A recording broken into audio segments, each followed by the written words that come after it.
Welcome back, dear students. Today we will cover fifth lecture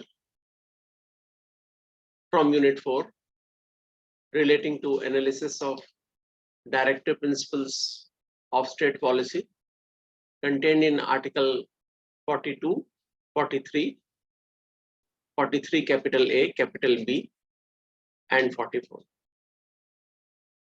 First of all, dear students, Article 42 talks about provision for just and humane conditions of work and maternity relief.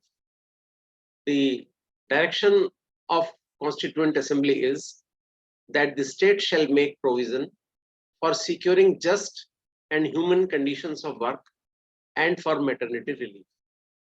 This directive contained in Article 42 relates to economic rights, and the state is required to make provisions for just and humane conditions of work and for maternity relief. Here we have an important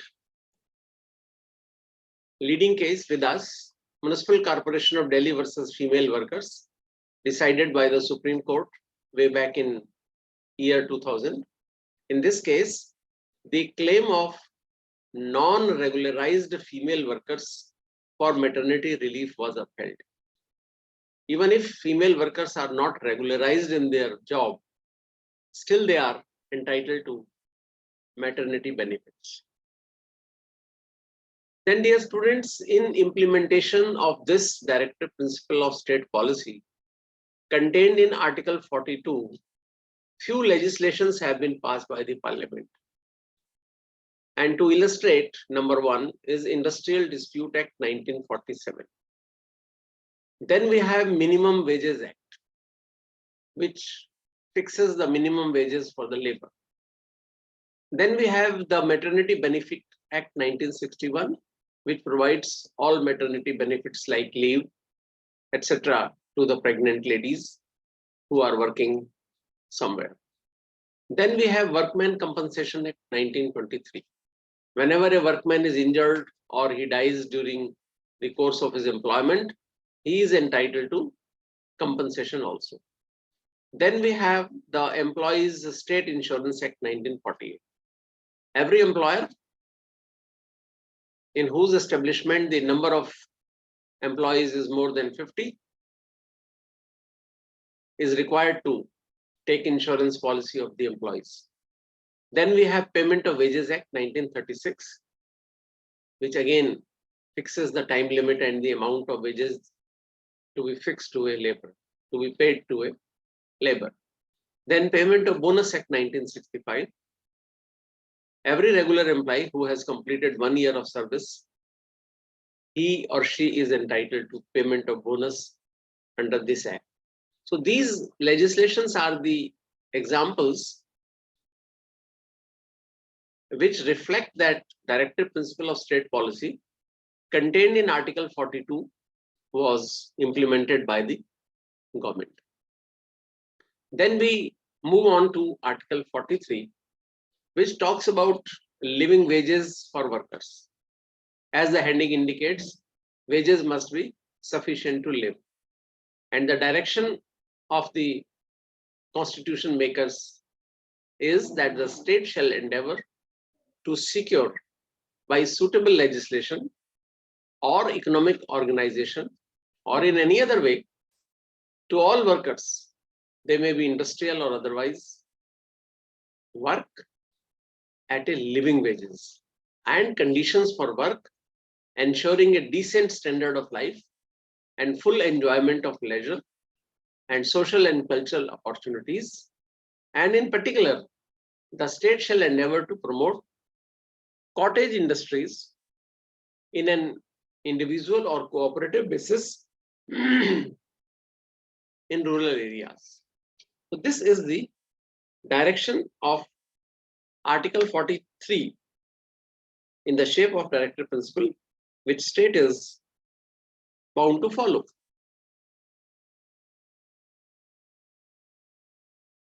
This Article 43 requires the state to strive to secure to the workers the work, a living wage, conditions of work ensuring a decent standard of life, and full enjoyment of leisure and social and cultural opportunities. The last portion of this article lays emphasis on the promotion of cottage industries on an individual or cooperative basis in rural areas. To illustrate the implementation of this directive principle, we have a very important case decided by the Supreme Court, K. Rajendran versus State of Tamil Nadu. In this case, it was held that Article 43, read with Article 38, requires a state to provide work, but not necessarily a job in state civil services or a security against the termination of such service for good cause. Very important that this article requires a state to provide work. When work does not mean a job in state civil services that you have a right to become IAS officer or IPS officer. And at the same time, you do not have a right of security against termination of such service. So this directive principle is talking about only right to provide work. It's not talking about its termination. It's not talking about that work means a job like job in civil services like IAS and PCS. No. Then, dear students, we have another very important case, Vijay Cotton Mills Limited versus State of Ajmer, AIR 1955 Supreme Court, cited at page 33. And it was held in this case that fixation of minimum wages for laborers by the legislature is in the interest of general public and is therefore not violative of freedom of trade secured to Indian citizens under Article 19(1)(g) of Constitution of India. The employers cannot be heard to complain if they are compelled to pay minimum wages, even though laborers on account of poverty and helplessness are willing to work on a lesser wages than minimum fixed by the law. See, the conditions in our country in certain areas are such that the laborers are willing to work on lesser wages than minimum fixed by the law. But this ruling of the Supreme Court says that no, even if the worker is willing to work on lesser wages than minimum fixed by the law, still the employer is bound to pay minimum wages to the laborers.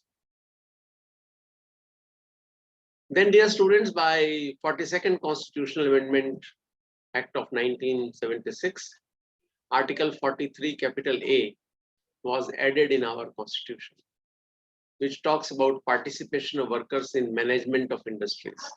This is a very important concept, that workers should have say in the management of the industries also. According to this article, the state shall take steps by suitable legislation or in any other way to secure the participation of workers in the management of undertakings, establishments or other organizations engaged in any industry. So in the light of this Article 43 capital A, now the workers have a right of participation even in the winding up of a company. The participation of workers in the management is becoming an acceptable growing norm. So it is good for the workers that they will have some say in the management of the industries, and consequently they are entitled to participate in the winding up process of the company also. Then, dear students, by 97th Constitutional Amendment Act of 2011, Article 43 capital B was added in our Constitution, which talks about promotion of cooperative societies. The direction for the state is that the state shall endeavor to promote voluntary formation, autonomous functioning, democratic control, and professional management of cooperative society. cooperative societies shall be voluntarily formed. They shall have autonomous functioning. They shall have democratic control and professional management. This is the newly added directive principle in Article 43, capital B, and it was added by 97th Constitutional Amendment Act 2011. Then, dear students, we have very important directive principle in Article 44, that is Uniform Civil Code for the citizen.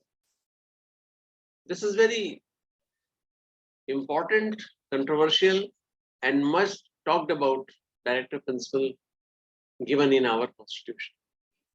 And the direction for the state is that state shall endeavor to provide for its citizens a uniform civil code, UCC, throughout the territory of India. But till date in our country, only Goa state has uniform civil code. Remaining areas are yet to enact a law like uniform civil code.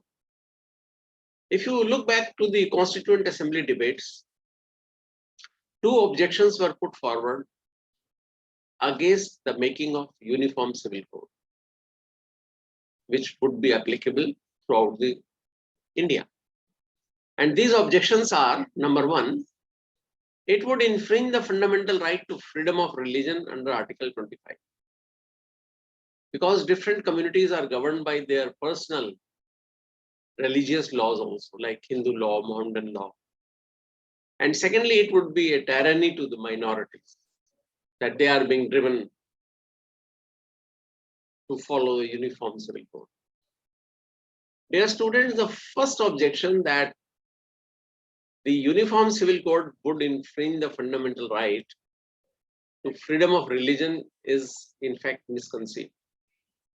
The directives contained in Article 44 in no way infringes the fundamental right of freedom of religion given by Article 25, because Article 25 Clause 2 specifically saves secular activities associated with religious practices from the guarantee of religious freedom contained in Article 25 Clause 1. And as regards the second objection, that it would be a tyranny to minorities, it is submitted that uniform civil code will not be tyrannical to minority communities. When you consolidate a community, you have to take into consideration the benefit which may accrue to the whole community and not to a part of it. It is therefore not correct to say that such an act is tyranny of the majority upon the minority. European communities, European countries, they have uniform civil code. And everyone who goes there from any part of the world, any and every minority has to submit to the uniform civil code. And it is not felt tyrannical to the minority. It's never being complained that uniform civil code in European countries is tyrannical to the minority communities. In India, in fact, no solid steps are undertaken to provide uniform civil code after commencement of Constitution of India, except the codification of Hindu laws was done in 1955 and 1956. Old Hindu laws were codified in 1955 and 1956, like Hindu Marriage Act 1955, Hindu Succession Act 1956, Hindu Adoption and Maintenance Act 1956, and Minority and Guardianship Act of 1956. We have a very important, very important leading case, Shah Banu's case, Muhammad Ahmad Khan versus Shah Banu Begum, decided by the Supreme Court way back in 1985. In this case, Supreme Court, while relying on Article 44, upheld the right of maintenance of a Muslim divorcee under Section 125 of CRPC. Supreme Court said that if directive principle of state policy is uniform civil code, Then section 125 of CRPC should be uniformly applicable to Hindus, Mohammedans, Christians, Parsis, Jews, everyone, and even to wife without divorce, or wife with a divorce, or a wife who is living separately from her husband. In all these conditions, the uniformity of the law is that section 125 is applicable to all, including Muslim divorcees also. But this ruling has boomeranged, resulting in a separate law for maintenance for Muslim female divorces. When Mr. Rajiv Gandhi was Prime Minister at that time, to dilute the impact of Shah Bano's judgment, a new legislation was passed, which is known as the Muslim Women Protection of Rights on Divorce Act 1986. By the provisions of this act, the liability of a Muslim husband to pay maintenance to his divorced wife was diluted. Then we have another important leading case, Sala Mughal versus Union of India, decided by the Supreme Court way back in 1995. According to this case, Supreme Court commented that the law may provide that every citizen who changes his religion cannot marry another wife unless he divorces his first wife.